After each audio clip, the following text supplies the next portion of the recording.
આપેલા નિશ્ચાયકના આપણે ઉપનિશ્ચાયક અને સહઅવયવ મેળવીશું.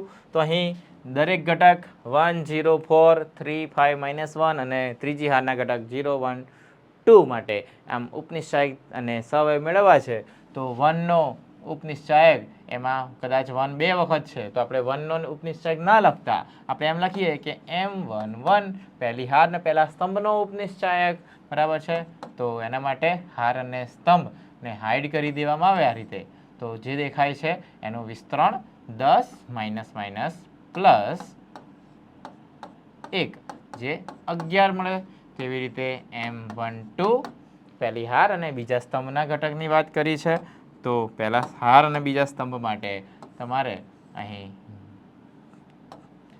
પહેલી હાર અને બીજા સ્તંભને હાઈડ કરી દઈએ તો 6 નિયમના માઇનસ અને આ 0 તો જે 6 મળે.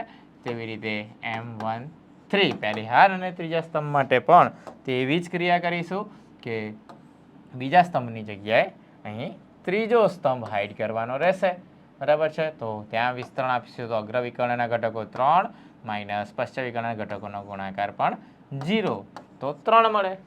તો તેવી રીતે આપણે બીજી હાર અને ત્રીજી હાર માટે પણ સાદુરૂપ આપવાનું છે અને ઉપનિશ્ચાયક શોધવાના જાતે છે. જ્યારે સહઅવયવ AIJ જે મેં તમને વાત કરી કે -1 ની I પ્લસ j ઘાત એનું સૂત્ર છે AIJ બરાબર -1 ની I પ્લસ j ઘાત ઇન્ટુ MIJ. અને વિસ્તરણ માટે આપણે શોર્ટમાં એવું પણ કરી શકીએ કે ઉપનિશ્ચાયક જો શોધેલા હોય તેમાં બીજું પદ છે 0, ચોથું પદ, છઠ્ઠું પદ અને આઠમા પદના જે પણ ઉપનિશ્ચાયક મળે છે તેના વિરોધી જવાબ મૂકી દઈશું સહઅવયવની અંદર, બરાબર છે. બાકી બધા ઘટકોના ઉપનિશ્ચાયક એના એ જ રહેશે, સહઅવયવ ઉપનિશ્ચાયક જેટલા જ રહેશે. એટલે કે A11 માટે M11 જ મળે જે છે 11. તેવી રીતે A12 મેળવીએ તો તે વિરોધી મળશે કારણ કે 0 આવે છે.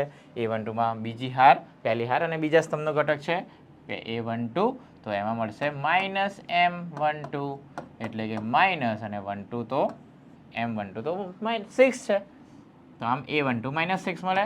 તેવી રીતે A13 મેળવો તો M13 જેટલો જ મળશે, બરાબર છે. તો આમ M13 3 છે તો 3 આન્સર મળે. તો તેવી રીતે બાકીના ઘટકોના સહઅવયવ વિદ્યાર્થી મિત્રો આપણે જાતે ગણીશું.